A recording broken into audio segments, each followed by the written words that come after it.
Ya estábamos entonces hablando de las enterobacterias y vamos a continuar hablando de ellas.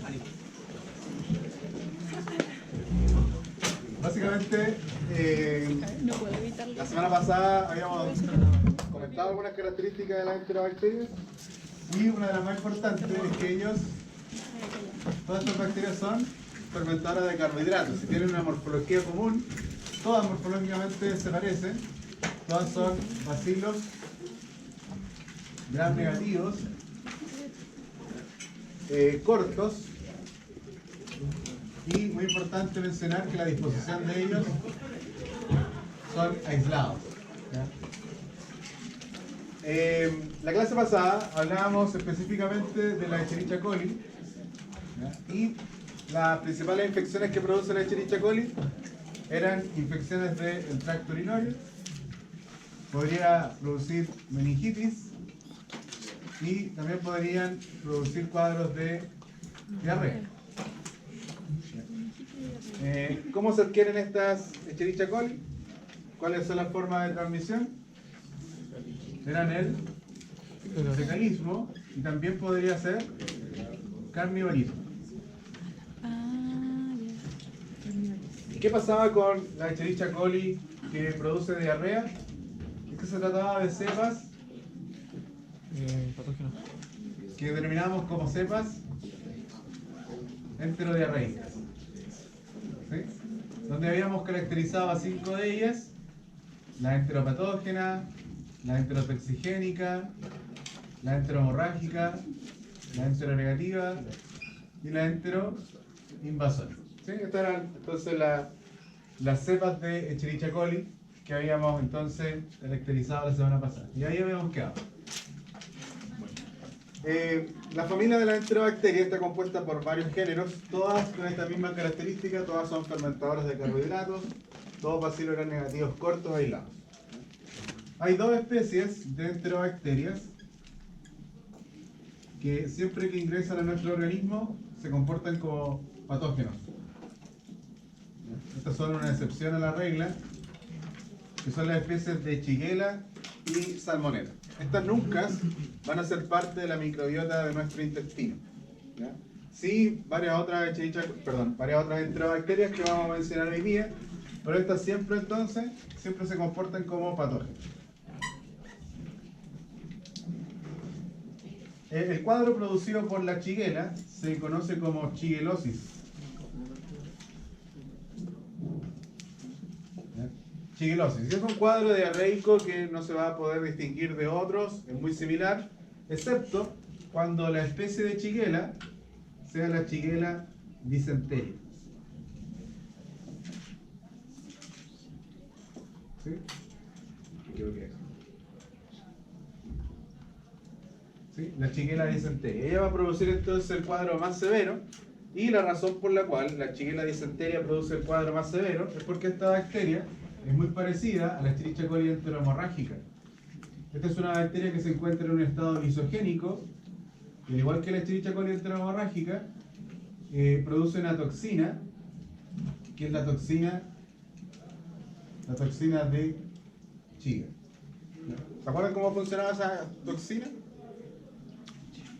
Básicamente lo que hace esta toxina es impedir la síntesis proteica. Entonces, si hay una célula que se ve afectada por la toxina, lo que le va a ocurrir a esta célula es que no puede sintetizar proteínas. Y como consecuencia de la no síntesis proteica, ¿qué le pasa a la célula? La célula muere. ¿Se acuerdan que dibujábamos un esquema de un epitelio intestinal en donde si empiezan a morir este epitelio, desaparecen algunas de estas células? ¿Qué pasaba con la toxina? La toxina tiene acceso ahora a una zona más profunda de la mucosa y podría llegar entonces a afectar al epitelio o al endotelio, ¿no es cierto?, de los capilares. ¿Qué pasaba ahí entonces con la toxina? Podía llegar, ¿no es cierto?, al sistema circulatorio y diseminarse hacia otras partes de nuestro organismo a través de la sangre. Eso es lo que va a ocurrir. Entonces esto es lo mismo que va a ocurrir con la Shigella dysenteria. ¿Cómo creen ustedes que se vería una muestra fecal de una persona con shigellosis por la Shigella dysenteria? Sangre. Habría sangre. ¿Sí? Si tomamos una muestra del paciente, van a haber, por supuesto que bacterias, que no vamos a poder distinguir cuáles son las patógenas, cuáles son las de la microbiota. ¿Ya? Por supuesto van a estar las bacterias. Van a haber residuos fecales, lógicamente. Van a estar los glóbulos rojos, porque hay en este caso liberación de ellos, porque se están rompiendo los capilares. ¿Y qué más podría haber? Los glóbulos blancos. Nuevamente, ¿no es cierto? Los glóbulos blancos van a ser llamados al sitio donde hay infección. Y por lo tanto también se podrían visualizar. ¿Cómo se va a hacer el diagnóstico de una Shigella? ¿Cuál será la muestra? Nuevamente, también una muestra fecal. ¿Qué vamos a hacer con esa muestra? De nuevo, se siembra en agar sangre y en medio McConkey. Si crece en el McConkey, ¿cuál es el siguiente procedimiento? Las pruebas bioquímicas. ¿Sí? Vamos a hacer entonces las pruebas bioquímicas que nos va a permitir entonces llegar al diagnóstico de esta bacteria. La salmonela es otra bacteria de este grupo de las enterobacterias que también va a ocurrir el mismo tipo de diagnóstico, el mismo tipo de cuadro. De la salmonela existe una única especie que se denomina salmonela entérica, y de esta existen varios serotipos de salmonela, y me interesa destacar dos, que son la salmonela typhi y la salmonela paratyphi. ¿Por qué vamos a destacar estas dos bacterias o estas dos cepas, serotipos de salmonela? Es porque pueden producir un cuadro sistémico. ¿Ya? Y ese cuadro sistémico, ocasionado por estos dos serotipos, es una enfermedad que se conoce como fiebre tifoidea.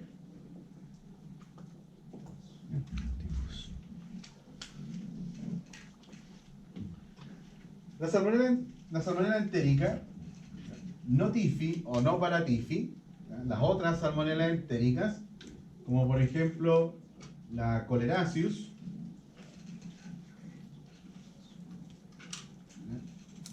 solo por citar algún ejemplo, van a producir un cuadro que se denomina salmonelosis.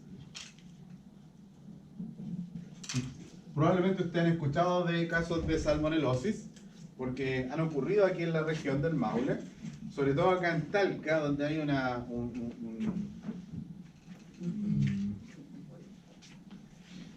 ¿cómo se puede decir? Una tendencia al consumo de completos, ¿ya? Con mayonesa casera, precisamente porque varias de las especies de salmonela entéricas, como la Colerasius, producen un cuadro denominado como salmonelosis, que es básicamente un cuadro infeccioso de tipo diarreico, es una gastroenteritis, que no tiene nada que ver con los otros serotipos, como el tifi y el paratifi, que van a producir entonces la fiebre tifoidea. Eso no tiene nada que ver. ¿Por qué no tiene nada que ver? Porque la salmonela entérica, aquellas que causan salmonelosis, son enfermedades que se atribuyen al contacto con los animales. Y en este caso, si bien las salmonelas se han encontrado en mamíferos, en aves y en reptiles, las aves son el principal reservorio de la salmonela, ¿ya? De estas salmonelas entéricas no tifi, no paratifi. En las aves, en particular, es la cloaca, el órgano que se ve siendo el reservorio de estas bacterias, de tal manera que las aves, cuando colocan los huevos quedan contaminados exclusivamente en la cáscara y no en el interior del huevo. El huevo en el interior siempre va a estar entonces estéril.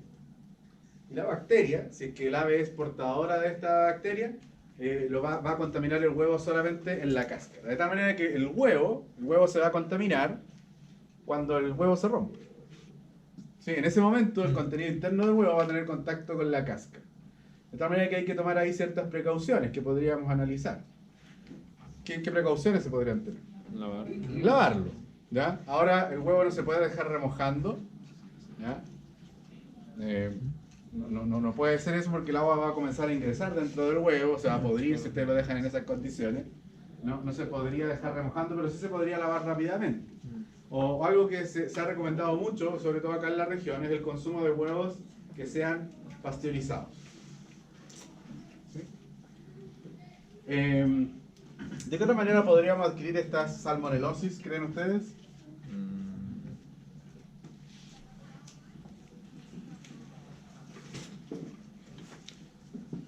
¿Dónde les dije que podía estar la bacteria en el ave?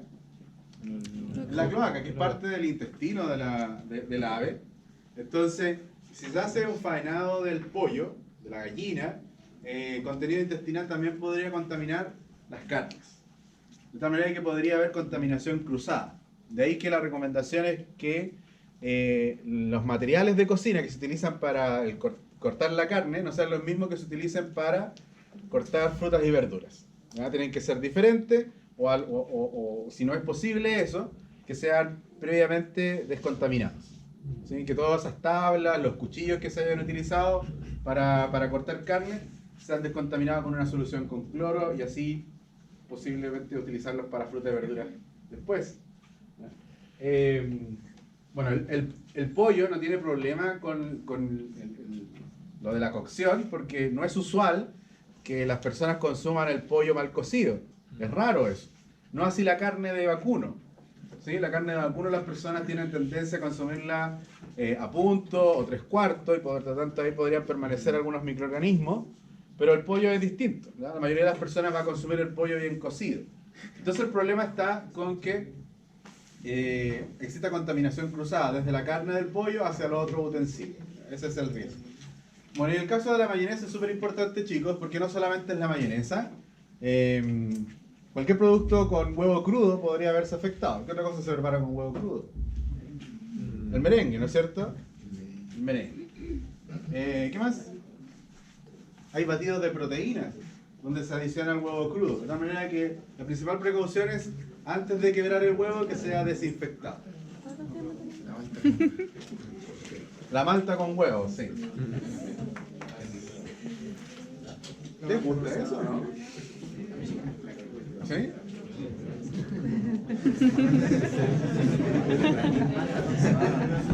Ay, no. ¿Ah? No, yo no miro. Cuídese.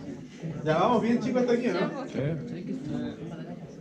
Estimados, me detuve en hacer esta explicación porque hay que reconocer que la salmonella entérica, como la Colerasius, tiene un reservorio animal.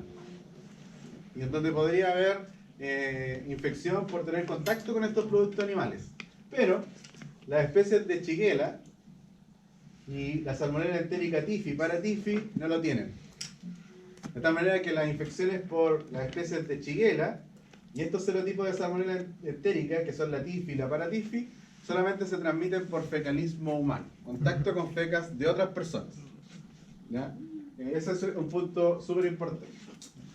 Otra cosa importante de señalar con respecto a las especies de Shigella es que actualmente, ustedes saben que casi todo se está haciendo para todas las especies, tanto animales como de microorganismos, se está haciendo el estudio de genoma, donde se han secuenciado todas las secuencias de nucleotídeos de los respectivos ADN, y entonces en la actualidad se sabe que la especie de Shigella en realidad no existe, ¿ya? Sino que se tratan de cepas diarreicas de la Escherichia coli. ¿Ya? Molecularmente, el género de Shigella no existe, sino que son variantes diarreicas de la Escherichia coli. ¿Es una subespecie Ahora, entonces? ¿perdón? ¿Con una subespecie entonces? ¿O ¿Cómo? es una subespecie de Escherichia coli? Sí, es como les decía, una cepa de las enterodiarreicas. ¿Sí? Entonces, ¿por qué no se ha hecho el cambio definitivo? Porque fenotípicamente la Shigella está muy bien descrita, ¿no? Características biológicas, metabólicas, están muy bien descritas. De hecho, la batería de tubos para las pruebas bioquímicas de la Shigella son completamente diferentes a la de la Escherichia coli. Entonces, imponer el nombre de Escherichia coli para la Shigella sería más una confusión que un aporte, ¿ya? Pero molecularmente hay que reconocer que la Shigella en realidad es una especie de Escherichia coli y que, como lo acabo de indicar, no tendría reservorio animal, ¿ya? Por lo tanto, la transmisión de esta enfermedad es por contacto de fecas humanas. Ahora, ¿qué pasará con la salmonella entérica Typhi para Typhi? Van a producir un cuadro sistémico y, sin embargo, ese cuadro siempre va a comenzar igual con un cuadro, va a haber diarrea al principio, por supuesto, pero esto se parece un poco a lo que hacían las Escherichia coli enteroinvasoras. Se repite un poco el fenómeno, en donde si llega acá la Escherichia coli, va a provocar un fenómeno de fagocitosis inducida. ¿Se acuerdan qué era eso, no? La bacteria interactúa con las microvellosidades y estimula ¿qué cosa? La proyección de pseudópodos para formar un fagosoma alrededor de la bacteria. ¿Sí? La Escherichia coli entonces va a ingresar dentro del fagosoma, perdón, la salmonela en este caso, va a ingresar dentro del fagosoma, tiene que escapar del fagosoma para que no sea degradada por los lisosomas, y esto significa que la salmonela entérica tifi o paratifi puede comenzar a multiplicarse en el enterocidio. ¿Qué cosa pasaba con la Escherichia coli enteroinvasora? Que la destrucción de la célula era solo en la zona apical. En este caso, la destrucción de la célula podría ocurrir tanto por la zona apical como por la zona basal de la célula. Por lo tanto,